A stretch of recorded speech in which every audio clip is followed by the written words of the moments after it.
ಪುತ್ಥಳಿ ಅನಾವರಣ ಮಾಡಿದ್ದೇವೆ. ಹಾಗೆ ಡಾಕ್ಟರ್ ಬಾಬಾ ಸಾಹೇಬ್ ಅಂಬೇಡ್ಕರ್ ಅವರ ಈ ಒಂದು ಭವನ ಅನುಭವ ಕೇಂದ್ರ ಇದರ ಉದ್ಘಾಟನೆಯನ್ನು ಮಾಡಿದ್ದೇವೆ. ಈಗಾಗಲೇ ಮಾನ್ಯ ಪರಮೇಶ್ವರ್ ಅವರು ಮಾತನಾಡಿದ್ದಾರೆ. ಈ ಭವನ ನಿಜವಾಗಿಯೂ ಹೇಳಬೇಕು ಅಂತ ಹೇಳಿದ್ರೆ ಬಹಳ ಅತ್ಯಂತ ಸುಸಜ್ಜಿತವಾದಂತಹ ಭವನ ಮತ್ತು ನಾನು ನನ್ನ ಕ್ಷೇತ್ರದಲ್ಲಿ ಬೀದರ್ ಜಿಲ್ಲೆಯಲ್ಲಿ ರಾಜ್ಯಗಳಲ್ಲಿ ಅನೇಕ ಭಾಗಗಳಲ್ಲಿ ಬೆಂಗಳೂರಲ್ಲಿ ಸಹಿತ ಅನೇಕ ಮಹಾಪುರುಷರ ಭವನಗಳನ್ನು ನಾವು ನೋಡಿದ್ದೇವೆ. ಆದರೆ ಇಲ್ಲೇನು ವಿಶಿಷ್ಟವಾಗಿ ಈ ಬಾಬಾ ಸಾಹೇಬ್ ಅಂಬೇಡ್ಕರ್ ಅವರ ಬಗ್ಗೆ ಅವರ ಬಾಲ್ಯದಿಂದ ಹಿಡಿದು ಅವರ ಮಹಾಪರಿನಿರ್ವಾಣ ಆಗುವವರೆಗೆ ಈ ಚಿತ್ರಗಳ ಮುಖಾಂತರ ನಮ್ಮ ಭವಿಷ್ಯದ ಮಕ್ಕಳಿಗೆ ಪ್ರಜೆಗಳಿಗೆ ಅವರ ಬಗ್ಗೆ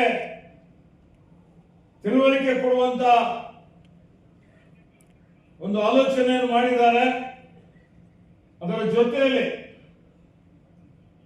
ಅವರ ಸಂವಿಧಾನದಲ್ಲಿ ಏನೊಂದು ಅವರ ಸಂವಿಧಾನದ ಆಶಯಗಳಿದ್ದು ಆ ವಿಷಯಗಳ ಬಗ್ಗೆ ಕ್ವಿಜ್ ಏರ್ಪಾಡು ಮಾಡಿದ್ದಾರೆ. ಇಲ್ಲಿ ಆಧುನಿಕ ತಂತ್ರಜ್ಞಾನವನ್ನು ಬಳಸಿಕೊಂಡು ಅವರು ಮಾಡಿದಂತಹ ಕಾರ್ಯಗಳ ಬಗ್ಗೆ ನಮ್ಮ ಮುಂದಿನ ಪ್ರಜೆಗಳ ಮನಸ್ಸಿನಲ್ಲಿ ಅದು ಕೂಡುವಂತಹ ಒಂದು ರೀತಿಯಲ್ಲಿ ಸ್ಫೂರ್ತಿ ಬರುವಂತಹ ರೀತಿಯಲ್ಲಿ ಅದರಿಂದ ಪ್ರೇರಣೆ ಬರುವಂತಹ ರೀತಿಯಲ್ಲಿ ಈ ಒಂದು ಭವನದ ನಿರ್ಮಾಣ ಆಗಿದೆ. ಇಂತಹ ಒಂದು ಸುಸಜ್ಜಿತವಾದಂತಹ ವಿಶಿಷ್ಟವಾದಂತಹ ಡಾಕ್ಟರ್ ಬಾಬಾ ಸಾಹೇಬ್ ಅಂಬೇಡ್ಕರ್ ಅವರ ಭವನ ನಮ್ಮ ರಾಜ್ಯದಲ್ಲಿ ಅಷ್ಟೇ ಅಲ್ಲ, ಇಡೀ ದೇಶದಲ್ಲಿ ಎಲ್ಲಿಯೂ ಇರಲಿಕ್ಕಿಲ್ಲ ಅನ್ನುವಂಥ ಮಾತನ್ನು ಹೇಳಿಕೆ ಬಯಸ್ತೇನೆ. ನಿಜವಾಗಿ ಹೇಳಬೇಕು ಅಂದ್ರೆ ನಿನ್ನೆ ಅಧಿವೇಶನ ಮುಗಿತು. ನಾನು ನಮ್ಮ ಕ್ಷೇತ್ರಕ್ಕೆ ಹೋಗ್ಬೇಕು ಅಂತ ಹೇಳಿದ್ದೆ. ಸ್ನೇಹಿತರಾದಂತಹ ಎಂ ಸಿ ಸುಧಾಕರ್ ಅವರು ಇಲ್ಲ ಬಹಳ ವಿಶಿಷ್ಟವಾಗಿ ನಾನು ಅನೇಕ ಕಾರ್ಯಕ್ರಮಗಳನ್ನು ಮಾಡಿದ್ದೇನೆ, ಅದರಲ್ಲಿ ವಿಶೇಷವಾಗಿ ಬಾಬಾ ಸಾಹೇಬ್ ಅಂಬೇಡ್ಕರ್ ಅವರ ಭವನ ಅಧ್ಯಯನ ಕೇಂದ್ರ ಮಾಡಿದ್ದೇನೆ, ನೀವು ಬಂದು ನೋಡ್ಬೇಕು ಅಂದಾಗ ನನ್ನ ಮನಸ್ಸಿನಲ್ಲೂ ನಾನು ಬರಲೇಬೇಕು ಅನ್ನುವಂತ ಒಂದು ತೀರ್ಮಾನವನ್ನು ಮಾಡಿ ಈ ಕಾರ್ಯಕ್ರಮಕ್ಕೆ ಬಂದಿದ್ದೇನೆ. ಬಂದಿದ್ದು ಸಾರ್ಥಕ ಆಯಿತು ಅನ್ನುವಂತ ಮಾತನ್ನು ಹೇಳಿಕೆ ಬಯಸ್ತೇನೆ. ನಾನು ಬೀದರ್ನಲ್ಲಿ ನನ್ನ ಅನುದಾನದಲ್ಲಿ ಡಾಕ್ಟರ್ ಬಾಬಾ ಸಾಹೇಬ್ ಅಂಬೇಡ್ಕರ್ ಅವರನ್ನು ಸಂಶೋಧನಾ ಕೇಂದ್ರ ಮಾಡ್ತಾ ಇದ್ದೇನೆ. 15 ಕೋಟಿ ರೂಪಾಯಿ ಅನುದಾನ ಕೊಟ್ಟಿದ್ದೇನೆ. ಈಗಾಗಲೇ ವಿನ್ಯಾಸ ಮಾಡಿದ್ದೇನೆ, ಟೆಂಡರ್ ಹಂತದಲ್ಲಿದೆ. ಆದರೆ ಈ ಭವನ ನೋಡಿದ ಮೇಲೆ ನಾನು ಆಲೋಚನೆ ಮಾಡಿದ್ದೇನೆ, ನಮ್ಮ ಚೀಫ್ ಇಂಜಿನಿಯರ್ಗೆ ಮತ್ತು ನಮ್ಮ ಏನು ಇಂಜಿನಿಯರ್ ಇದ್ದಾರೆ, ಎಕ್ಸಿಕ್ಯೂಟಿವ್ ಇಂಜಿನಿಯರ್ ಇದ್ದಾರೆ, ವಿನ್ಯಾಸ ಮಾಡಿದಂಥವ್ರು ಅವರೆಲ್ಲರಿಗೆ ಇಲ್ಲಿ ಕಳಿಸಿ ನಮ್ಮ ಸಿಒಗೆ ಹೇಳಿದ್ದೇನೆ, ಇಲ್ಲಿರುವಂತ ಎಲ್ಲ ಏನು ಯೋಜನೆಗಳು ರೂಪಿಸಿದ್ದಾರೆ ಅದರ ವಿನ್ಯಾಸ ನಮಗೆ ಕಳಿಸಿಕೊಡಿ ಅಂತ ಹೇಳಿ ಇನ್ನೂ ಉತ್ತಮವಾಗಿ ಇದಕ್ಕಿಂತ ಚೆನ್ನಾಗಿ ಮಾಡಬೇಕು ಅನ್ನುವಂತ ಒಂದು ಆಲೋಚನೆಯನ್ನು ಇಟ್ಕೊಂಡು ಇವತ್ತಲ್ಲಿ ಬೀದರ್ನಲ್ಲಿ ಇಂತಹ ಒಂದು ಭವನ ನಿರ್ಮಾಣ ಅಂದ್ರೆ ಡಾಕ್ಟರ್ ಬಾಬಾ ಸಾಹೇಬ್ ಅಂಬೇಡ್ಕರ್ ಅವರ ಅಧ್ಯಯನ ಕೇಂದ್ರ, ಸಂಶೋಧನಾ ಕೇಂದ್ರ ನಿರ್ಮಾಣ ಮಾಡಿ ಮತ್ತೆ ಆ ಕಾರ್ಯಕ್ರಮಕ್ಕೆ ಡಾಕ್ಟರ್ ಸುಧಾಕರ್ ಅವರಿಗೆ, ಮಾಧವಪ್ಪನ ಅವರಿಗೆ, ನಮ್ಮ ಪರಮೇಶ್ವರ್ ಅವರಿಗೆ, ನಿಮ್ಗೆಲ್ಲರಿಗೂ ಆಹ್ವಾನ ಮಾಡಿ ಎಲ್ಲರೂ ಇವತ್ತು ಬಂದು ಅದರ ಉದ್ಘಾಟನೆಯಲ್ಲಿ ಭಾಗವಹಿಸಬೇಕು ಅನ್ನೋಂಥ ಮಾತನ್ನು ಹೇಳಿಕೆ ಬಯಸ್ತಾರೆ. ಆತ್ಮೀಯ ಬಂಧುಗಳ, ಈಗಾಗಲೇ ಡಾಕ್ಟರ್ ಬಾಬಾ ಸಾಹೇಬ್ ಅಂಬೇಡ್ಕರ್ ಅವರ ಬಗ್ಗೆ ಬಹಳಷ್ಟು ವಿಚಾರ ತಾವೆಲ್ಲ ತಿಳ್ಕೊಂಡಿದ್ದೀರಿ. ಅವರು ಬಾಬಾ ಸಾಹೇಬ್ ಅಂಬೇಡ್ಕರ್ ಅವರ ಬಗ್ಗೆ ಯಾವುದೋ ಒಂದು ಜಾತಿ, ಭಾಷೆ, ಪ್ರಾಂತ ಅದಕ್ಕೆ ಸೀಮಿತವಾಗಲ್ಲ. ಡಾಕ್ಟರ್ ಬಾಬಾ ಸಾಹೇಬ್ ಅಂಬೇಡ್ಕರ್ ಅವರು ವಿಶ್ವ ಜ್ಯೋತಿಗಳು, ಇಡೀ ವಿಶ್ವಕ್ಕೆ ಸಾಮಾಜಿಕ ನ್ಯಾಯ ಕೊಟ್ಟಂತದ್ದು, ಸಮಾಜ ನಿರ್ಮಾಣ ಮಾಡಬೇಕು ಅನ್ನುವಂತ ಒಂದು ದೃಷ್ಟಿಯಿಂದ ವರ್ಗರಹಿತವಾದಂಥದ್ದು, ವರ್ಣರಹಿತವಾದಂಥದ್ದು, ಎಲ್ಲರಿಗೂ ಸಮಾನತೆ ಕೊಡಬೇಕು, ಲಿಂಗಭೇದ ಇರಬಾರದು ಅನ್ನುವಂಥದ್ದು, ಅಸ್ಪೃಶ್ಯತೆ ವಿರುದ್ಧ ಹೋರಾಟ ಮಾಡ್ತಾರೆ, ಕಂದಾಚಾರದ ವಿರುದ್ಧ ಹೋರಾಟ ಮಾಡ್ತಾರೆ, ಜಾತೀಯತೆ ವಿರುದ್ಧ ಹೋರಾಟ ಮಾಡ್ತಾರೆ.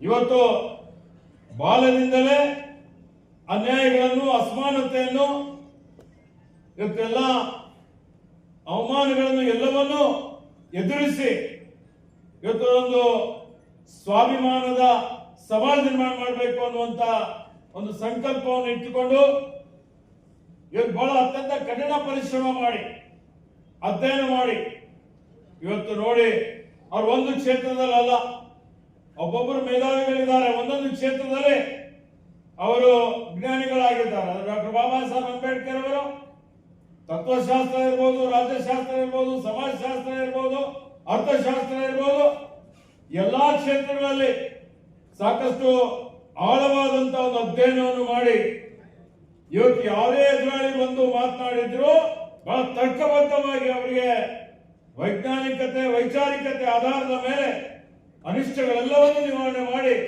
ಸುಂದರವಾದಂತಹ, ಭವ್ಯವಾದಂತಹ ಸಮಾಜ ನಿರ್ಮಾಣ ಮಾಡಬೇಕು ಅನ್ನುವಂತ ಒಂದು ಕನಸನ್ನು ಕಂಡಂತವ್ರು ಯಾರಾದ್ರೂ ಇದ್ರೆ ಅದು ಡಾಕ್ಟರ್ ಬಾಬಾ ಸಾಹೇಬ್ ಅಂಬೇಡ್ಕರ್ ಅವರು ಅಂತ ಹೆಮ್ಮೆಯಿಂದ ಹೇಳ್ಬೋದು. ಇಡೀ ಜಗತ್ತಿಗೆ ಮಾದರಿಯಾದಂಥದ್ದು, ನಮ್ಮೆಲ್ಲರಿಗೆ ಅತ್ಯಂತ ಪವಿತ್ರವಾದಂತಹ ಗ್ರಂಥ ಅಂತ ಹೇಳ್ಬೋದು. ಇವತ್ತೇನು ದೊಡ್ಡ ಮಟ್ಟದಲ್ಲಿ ಲಿಖಿತವಾದಂತಹ ಒಂದು ಸಂವಿಧಾನ ಕೊಟ್ಟಂತವರು ಡಾಕ್ಟರ್ ಬಾಬಾ ಸಾಹೇಬ್ ಅಂಬೇಡ್ಕರ್ ಅವರು. ಈಗಾಗಲೇ ಸಂವಿಧಾನ ಪೀಠಿಕೆ ಓದಿದ್ದೇವೆ. ಪ್ರತಿಯೊಬ್ಬರಿಗೂ ಸಾಮಾಜಿಕ ನ್ಯಾಯ, ಆರ್ಥಿಕ ನ್ಯಾಯ, ರಾಜಕೀಯ ನ್ಯಾಯ, ಪ್ರತಿಯೊಬ್ಬರಿಗೂ ತಮ್ಮ ತಮ್ಮ ಧರ್ಮದ ಆಚರಣೆ ಮಾಡಲಿಕ್ಕೆ ಸಮಾನವಾದಂತಹ ಅವಕಾಶ, ಅಭಿವ್ಯಕ್ತಿ ಸ್ವಾತಂತ್ರ್ಯ, ಈ ದೇಶದ ಏಕತೆ, ಅಖಂಡತೆ ಅದೆಲ್ಲವನ್ನು ಇಟ್ಟುಕೊಂಡು ಇವತ್ತು ರಾಷ್ಟ್ರೀಯತೆ, ದೇಶಭಕ್ತಿ ಪ್ರತಿಯೊಬ್ಬರಲ್ಲಿ ಇರಬೇಕು ಅನ್ನುವಂತ ಒಂದು ಮಾತನ್ನು ಹೇಳಿ ಯಾರು ಎಲ್ಲೇ ಇದ್ರು ವೃತ್ತಿ ಮಾಡಲಿಕ್ಕೆ ಅವರಿಗೆ ಸಮಾನವಾದಂತ ಹಕ್ಕನ್ನು ಕೊಟ್ಟಂತದ್ದು ಎಲ್ಲರಿಗೆ. ಇವತ್ತು ಈ ಒಂದು ರಾಷ್ಟ್ರ 80 ವರ್ಷದಲ್ಲಿ ಇಷ್ಟೊಂದು ನಾವೆಲ್ಲ ಸಾಮಾಜಿಕ, ಆರ್ಥಿಕ, ಶೈಕ್ಷಣಿಕ, ಔದ್ಯೋಗಿಕ, ವಿಜ್ಞಾನ, ತಂತ್ರಜ್ಞಾನ, ಕೃಷಿ ಎಲ್ಲಾ ಕ್ಷೇತ್ರಗಳಲ್ಲಿ ಇವತ್ತು ಮುಂದುವರೆದಿದ್ದೇವೆ. ಬಲಿಷ್ಠ ರಾಷ್ಟ್ರ ಅಂತ ಅನ್ಸ್ಕೊಳ್ತಾ ಇದ್ದೇವೆ. ಜಗತ್ತಿನಲ್ಲಿ ನಾವೆಲ್ಲ ತಲೆ ಎತ್ತಿ ಮೆರೆಯುವಂತ ಮಾಡಿದಂತ ಕೀರ್ತಿ ಡಾಕ್ಟರ್ ಬಾಬಾ ಸಾಹೇಬ್ ಅಂಬೇಡ್ಕರ್ ಅವರಿಗೆ ಸಲ್ತದೆ ಅಂತ ಮಾತನಾಡಿದ್ದಾರೆ. ಅವ್ರು ಹೇಳ್ತಾರೆ, ಇವತ್ತು ಯಾರು ಜಾತಿ ವಿನಾಶದಲ್ಲಿ ಆಸಕ್ತಿ ಉಳ್ಳಂತವರು ಸಮಾಜದಲ್ಲಿ ತಳ ಸಮುದಾಯದವರಿಗೆ ಸುಶಿಕ್ಷಿತರನ್ನಾಗಿ ಮಾಡಿದ್ರೆ ಈ ಜಾತಿ ವ್ಯವಸ್ಥೆ ನುಚ್ಚು ನೂರಾಗಿ ಹೋಗ್ತದೆ ಅನ್ನುವಂತ ಮಾತನ್ನು ಡಾಕ್ಟರ್ ಬಾಬಾ ಸಾಹೇಬ್ ಅಂಬೇಡ್ಕರ್ ಅವರು ಹೇಳ್ತಾರೆ. ನೋಡಿ, ಅಸ್ಪೃಶ್ಯತೆ ಬರೀ ಪರಿಶಾತಿ ದಲಿತರಿಗೆ ಅಷ್ಟೇ ಇಲ್ಲ, ಇಡೀ ದೇಶವನ್ನೇ ನಾಶ ಮುಂದುವರೆದ ಭಾಗ ಅಂತ ಹೇಳ್ಬೋದು. ಗಾಂಧೀಜಿಯವರ ಹೆಸರು ತೆಗೆದು ವಿಬಿಜಿ ರಾಮ್ಜಿ ಮಾಡಿದ್ದಾರೆ. ರಾಜ್ಯ ಸರ್ಕಾರದ ಮೇಲೆ ಸ್ವಲ್ಪ ಆರ್ಥಿಕವರು ಹೆಚ್ಚಾದ್ರೂ ಪರವಾಗಿಲ್ಲ, ಬಡವರಿಗೆ, ಮಹಿಳೆಯರಿಗೆ, ರೈತರಿಗೆ, ಕೂಲಿ ಕಾರ್ಮಿಕರಿಗೆ ತೊಂದರೆ ಆಗಬಾರ್ದು ಅಂತ ಹೇಳಿ 3,800 ಕೋಟಿ ರಾಜ್ಯ ಸರ್ಕಾರದಿಂದ ಕೊಟ್ಟು 5,700 ಕೇಂದ್ರದ ಎರಡೂ ಸೇರಿ ಸುಮಾರು 9 ತಿಂಗಳಿಗೆ 9,500 ಕೋಟಿ ರೂಪಾಯಿ ವೆಚ್ಚದಲ್ಲಿ ರಾಜ್ಯದಲ್ಲಿ ವಿಬಿಜಿ ರಾಮ್ಜಿ ಅನುಷ್ಠಾನ ತಂದಿದ್ದೇವೆ ಜುಲೈಯಿಂದ. ಮತ್ತೆ ಪ್ರತಿ ದಿವಸ ಸುಮಾರು 3 ಲಕ್ಷ ಜನರಿಗೆ ಉದ್ಯೋಗ ಕೊಡ್ತಾ ಇದ್ದೇವೆ. 6 ರಿಂದ 7 ಲಕ್ಷ ಜನರಿಗೆ ಪ್ರತಿ ದಿವಸ, ಅಂದ್ರೆ 13 ಕೋಟಿ ಉದ್ಯೋಗ ಸೃಜನೆ ಮಾಡುವಂತಹ ಒಂದು ಸಾಮರ್ಥ್ಯದ ಯೋಜನೆಯನ್ನು ರೂಪಿಸಿದ್ದೇವೆ. ಅದಕ್ಕೆ ಯಾರು ಗುಳೆ ಹೋಗುವಂತದ್ದು ಅವಶ್ಯಕತೆ ಇಲ್ಲ, ಇಲ್ಲೇ ಉದ್ಯೋಗ ಸೃಷ್ಟಿ ಮಾಡ್ತೇವೆ. ನಮ್ಮ ಇಲಾಖೆ ಅಧಿಕಾರಿಗಳು ನವೀನ್ ಇರ್ಬೋದು, ಇತರರು ಇರ್ಬೋದು, ಅವರು ಶ್ರಮ ಮಾಡ್ತಾ ಇದ್ದಾರೆ. ಅನೇಕ ಅಂತರ್ಜಲ ಮಟ್ಟ ಹೆಚ್ಚಿಗೆ ಮಾಡುವಂಥದ್ದು ಮತ್ತೆ ಬೇರೆ ಬೇರೆ ರೀತಿಯಲ್ಲಿ ಅನೇಕ ಕಾಮಗಾರಿಗಳನ್ನು ತೆಗೆದುಕೊಳ್ಳಲಿಕ್ಕೆ ಇದರಲ್ಲಿ ಅವಕಾಶ ಇದೆ. ಅದರ ಸದುಪಯೋಗ ತಾವೆಲ್ಲರೂ ಪಡೆದುಕೊಳ್ಳಬೇಕು ಅನ್ನುವಂತ ಒಂದು ಮಾತನ್ನು ಹೇಳುತ್ತಾ, ಗ್ರಾಮೀಣಾಭಿವೃದ್ಧಿ ಮತ್ತು ಪಂಚಾಯತ್ ರಾಜ್ ಇಲಾಖೆ ವತಿಯಿಂದ ಮಾನ್ಯ ಸುಧಾಕರ್ ಅವರು ಎಲ್ಲಾ ಬೇಡಿಕೆ ಪೂರೈಸಲಿಕ್ಕೆ ಆಗೋದಿಲ್ಲ, ಆದಷ್ಟು ಮಟ್ಟಿಗೆ, ಯಾಕೆಂದ್ರೆ ದೊಡ್ಡ ದೊಡ್ಡ ಯೋಜನೆ ಹಾಕೊಂಡಿದ್ದೀರಿ, ದುಡ್ಡು ಅನುದಾನ ಕಡಿಮೆ ಇದೆ, ಸ್ವಲ್ಪ ಕೊಡ್ತೀನಿ ಅಂತ ಹೇಳಿದ್ದೇನೆ. ನೀವೇನು ಬೇಡಿಕೆ ಇಕ್ಕಿದ್ದೀರಿ ಅದರಲ್ಲಿ ಪಾರ್ಷಲ್ ಆಗಿ ಅದಕ್ಕೆ ನಾನು ಅನುದಾನ ಮಂಜೂರಾತಿ ಮಾಡ್ತೇನೆ, ನಿಮ್ಮ ಜೊತೆಯಲ್ಲಿ ಇರ್ತೇನೆ. ಈ ಭಾಗದ ಅಭಿವೃದ್ಧಿಗೆ ನಾವೆಲ್ಲರೂ ಇವತ್ತು ಕಟಿಬದ್ಧರಾಗಿದ್ದೇವೆ ಅನ್ನುವಂತ ಒಂದು ಮಾತನ್ನು ಹೇಳಿ ಇಂತಹ ಒಂದು ಅಭೂತಪೂರ್ವವಾದಂತಹ ಕಾರ್ಯಕ್ರಮಕ್ಕೆ ನನ್ನನ್ನು ಆಹ್ವಾನ ಮಾಡಿ 2 ಮಾತುಗಳನ್ನು ಹೇಳಿಕೆ ಅವಕಾಶ ಮಾಡಿಕೊಟ್ಟದಕ್ಕಾಗಿ ಎಲ್ಲರಿಗೂ ವಂದಿಸಿ ನನ್ನ 2 ಮಾತುಗಳನ್ನು ಮುಗಿಸ್ತೇನೆ. ಜೈ ಹಿಂದ್. ಒಟ್ಟಿಗೆ ಹಂಚಿಕೊಂಡಿದ್ದಕ್ಕಾಗಿ ಅವರಿಗೆ ತಮ್ಮೆಲ್ಲರ ಜೋರಾದ ಚಪ್ಪಾಳೆಯ ಮುಖಾಂತರ